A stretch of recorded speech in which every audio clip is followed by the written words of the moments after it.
Shalom saudara, kita berjumpa kembali dalam Renungan Harian GBK Semangat Pinang, edisi Senin 17 Oktober 2022. Saudara, sebagai orang Kristen kita pasti sudah mengetahui, sudah mendengarkan pengajaran bahwa kita adalah orang berdosa dan karena itu kita hanya bisa diselamatkan oleh kasih karunia Allah atau oleh anugerah Tuhan. Tapi tahukah saudara, selain Alkitab mengajarkan bahwa kasih karunia Tuhan itu diberikan tanpa syarat kepada kita, tetapi ada satu kondisi, ada beberapa situasi di mana kita baru bisa mendapatkan kasih karunia yang penuh dari Tuhan, anugerah yang maksimal dari Tuhan, dengan kalau kita memenuhi beberapa kondisi atau beberapa persyaratan tertentu. Sehingga renungan hari ini saya berikan judul, Ada Karunia Allah yang Bersyarat. Untuk memulai, mari kita berdoa memohon pimpinan dari Tuhan kita. Ya Tuhan, kami bersyukur karena kami boleh kembali mendapat kesempatan untuk mempelajari firman Tuhan melalui renungan harian edisi hari ini, hari Senin, tanggal 17 Oktober. Biarlah Tuhan lewat pembacaan dan perenungan firman-Mu, kami boleh mendapatkan kebenaran firman-Mu, diterangi pikiran kami oleh kuasa Roh-Mu, dan juga untuk melihat kebenaran itu berkaitan dengan kehidupan kami. Pakailah hamba-Mu untuk boleh menjelaskan kebenaran firman Tuhan ini. Hanya di dalam nama Tuhan Yesus kami berdoa. Amin. Nah saudara, ayat yang akan kita pelajari saya ambil dari Yakobus pasal 4 ayat 6 hingga 10. Demikian bunyi firman Tuhan. Tetapi kasih karunia yang dianugerahkannya kepada kita lebih besar daripada itu. Karena itu ia katakan, Allah menentang orang yang congkak, tetapi mengasihani orang yang rendah hati. Karena itu tunduklah kepada Allah dan lawanlah iblis, maka ia akan lari daripadamu. Mendekatlah kepada Allah dan ia akan mendekat kepadamu. Tahirkanlah tanganmu, hai orang-orang berdosa, dan sucikanlah hatimu, hai kamu yang mendua hati. Sadarilah kemalanganmu, berduka cita dan merataplah. Hendaklah tertawamu kamu ganti dengan ratap, dan sukacitamu diganti dengan duka cita. Rendahkanlah dirimu di hadapan Tuhan, dan ia akan meninggikan kamu. Amin. Demikian pembacaan firman Tuhan. Dari pembacaan kita yang berasal dari Alkitab Terjemahan Baru, sebetulnya ada satu ayat, ada satu bagian yang kurang jelas secara langsung kita tangkap apa yang ingin saya sampaikan, yaitu di ayat 6. Tetapi kasih karunia yang dianugerahkannya kepada kita lebih besar daripada itu. Ini sebetulnya sudah sudah dimodifikasi oleh LAI agar lebih dimengerti oleh pembaca termasuk kita, ya. Tetapi kalau kita melihat dalam bahasa aslinya atau setidak-tidaknya kita melihat dalam bahasa lain, bahasa asing, yaitu misalnya dari ESV, English Standard Version, dikatakan, but he gives more grace. Artinya, tetapi Allah memberi lebih banyak anugerah. Jadi kalimat di terjemahan baru cukup panjang ya, karena itu sudah render, sudah penafsiran, tetapi terjemahan yang lebih harfiah seperti ESV ini mengatakan, tetapi Allah memberikan lebih banyak anugerah. Artinya, Yakobus mengajarkan kita bahwa ada pengalaman luar biasa, pengalaman yang spesial, menerima anugerah Allah, kasih karunia, yang lebih besar, yang lebih banyak. Dan juga ada pengalaman Allah itu mendekat secara lebih dekat, secara lebih intim kepada kita. Kalau mengalami ini, ya, mendapatkan anugerah yang lebih besar, mendapatkan kedekatan yang lebih dekat dengan Tuhan, ini tentulah pengalaman yang luar biasa dan justru pengalaman yang harus kita kejar, yang harus kita idam-idamkan, yang harus kita alami di dalam dunia ini. Anugerah yang lebih besar, kedekatan yang lebih intim, lebih akrab dengan Allah. Tetapi pertanyaan saya, apakah untuk mengalami kasih yang seperti ini, untuk menerima anugerah yang lebih besar ini, tidak mempunyai syarat? Jawabannya adalah tidak, ya. Tidak mempunyai syarat. Atau dengan kata lain, ya, mempunyai syarat. Ada kondisi-kondisi yang harus kita lakukan, yang harus kita penuhi untuk bisa mendapatkan dua hal tersebut, anugerah yang lebih besar, kedekatan dengan Allah yang lebih dekat. Ada kondisi yang harus dipenuhi untuk mengalami anugerah yang lebih besar dan kedekatan yang lebih akrab, lebih dekat dengan Allah. Syaratnya adalah yang pertama merendahkan diri, dan yang kedua adalah kita sendiri berusaha mendekatkan diri kepada Allah. Kasih karunia yang Allah berikan kepada kita akan lebih besar bila kita merendahkan hati, merendahkan diri. Dan Allah akan mendekat lebih dekat kepada kita bila kita mendekat kepadanya. Jadi, sebetulnya tersedia bagi setiap orang percaya pengalaman mengalami anugerah Tuhan yang lebih besar.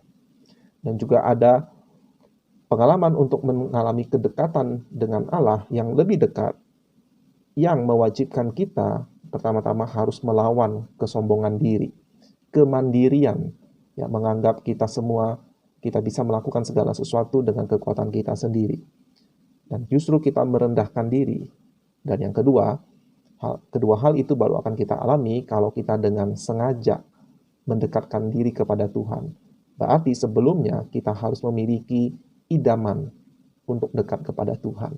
Kalau kita tidak menginginkan kedekatan dengan Tuhan, maka mustahil kita punya usaha untuk mendekatkan diri kepada Dia.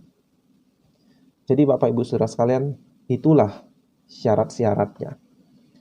Karena itu saya khawatir bila ada para pengkhotbah, ada para hamba Tuhan, rohaniwan, yang mengajarkan ajaran yang tidak lengkap, yang tidak seksama mengcover keseluruhan pengajaran Alkitab, sehingga mereka mengajarkan bahwa kasih Allah sepenuhnya tidak bersyarat. Sehingga membuat jemaat yang mendengarkan mereka tidak melakukan hal-hal yang Allah ajarkan, yang seharusnya dilakukan, diupayakan oleh jemaat, yaitu untuk bisa menikmati anugerah Allah yang lebih besar, atau dengan kata lain, anugerah yang maksimal, dan juga kedekatan yang maksimal dengan Allah, yang sebetulnya setiap orang bisa mengalami, bisa dapatkan, dan yang sebetulnya paling mereka butuhkan di dalam menghadapi hidup ini. Ya, anugerah yang lebih besar itulah yang kita butuhkan. Kedekatan dengan Allah yang paling dekat, yang sebisa mungkin kita dekat. Itulah sebetulnya yang paling kita butuhkan dibandingkan dengan berkat-berkat lain yang Tuhan bisa berikan. Nah, saudara, ada pengkhotbah-pengkhotbah, ada pemimpin-pemimpin gereja, mungkin motivasinya baik, mencoba memberikan damai sejahtera kepada jemaat, kepada pendengarnya, dengan mengajarkan kasih Allah yang tanpa syarat itu. Tetapi sekali lagi dengan mengajarkan demikian, kita mungkin mencegah orang-orang mendapatkan jawaban akan persoalan dosa dan juga dampak-dampak dari dosa-dosa yang membuat mereka tidak kunjung mendapatkan pemulihan atas hidup mereka yang berantakan dan mereka merasa tidak berdaya. Yang sebenarnya jawabannya adalah mendapatkan anugerah yang lebih banyak, lebih besar dari Allah, dan juga mendapatkan kedekatan yang lebih dekat dengan Tuhan, sehingga dia mendapatkan perlindungan Tuhan yang lebih kokoh. Sebab Allah yang membelanya, Allah yang melindungi, Allah yang memberkati. Yang sebenarnya jawaban ini Allah berikan, tersedia melalui kitab suci. Salah satunya melalui perikop yang tadi kita baca. Tapi saudara, supaya segala sesuatunya tetap jelas dan seimbang, marilah kita menegaskan kembali dengan tegas dan jelas bahwa kasih karunia Allah, kasih Allah memilih manusia itu sebelum dunia dijadikan. Ya, saudara bisa membaca misalnya di Efesus pasal 1. Dan kasih Allah yang dinyatakan melalui kematian, pengorbanan, pengosongan diri Yesus Kristus, dan kasih Allah melalui Roh Kudus yang melahirbarukan kita, semuanya itu mutlak tidak bersyarat. Sebab bagaimana bisa bersyarat ya? Kalau pemilihan yang Allah lakukan itu dilakukan sebelum dunia diciptakan, jadi kita saja belum diciptakan, bagaimana mungkin Allah menetapkan syarat-syarat yang harus kita penuhi untuk mendapatkan pemilihan tersebut? Jelas tidak mungkin. Ya, itu adalah kedaulatan Allah, pemilihan berdasarkan kasih karunia Allah saja. Atau bagaimana bisa Tuhan menaruh syarat bila kita semua sebelum dilahir barukan Roh Kudus, kita mati secara rohani, kita buta secara rohani, kita tidak mampu melihat kebenaran Allah, dan kita tidak mau tunduk kepada Allah. Jadi kasih karunialah yang membuat kita dilahirkan kembali oleh Roh Kudus. Seperti kata Tuhan Yesus, Bapa yang memilih kamu, bukan kamu yang memilih Bapa. Jadi, ya betul, tepat, mutlak, tegas, kasih Allah benar tanpa syarat. Dan itulah yang memerdekakan kita, dan itulah alasan kita bersyukur kepada Tuhan. Dan kita tidak mampu membayar Tuhan dengan apapun, bahkan dengan seluruh pengabdian kita.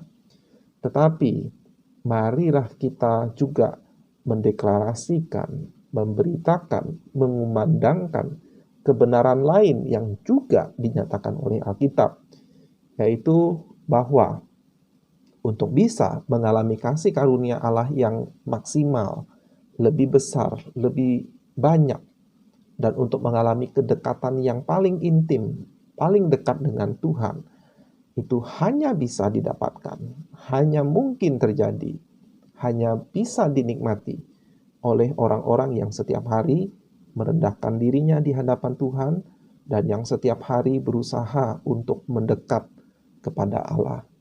Tidak ada cara lain. Mari Bapak Ibu kita melihat kembali ayat yang tadi kita baca. Tetapi kasih karunia yang dianugerahkannya kepada kita lebih besar daripada itu. Ya, sebetulnya kalimat aslinya adalah Allah mengaruniakan kasih karunia yang lebih besar. Karena itu ia katakan Allah menentang orang yang congkak tetapi mengasihani orang yang rendah hati. Karena itu tunduklah kepada Allah dan lawanlah iblis, maka ia akan lari daripadamu. Mendekatlah kepada Allah dan ia akan mendekat kepadamu. Tahirkanlah tanganmu, hai kamu orang berdosa, dan sucikanlah hatimu, hai kamu yang mendua hati. Sadarilah kemalanganmu, berduka cita dan merataplah.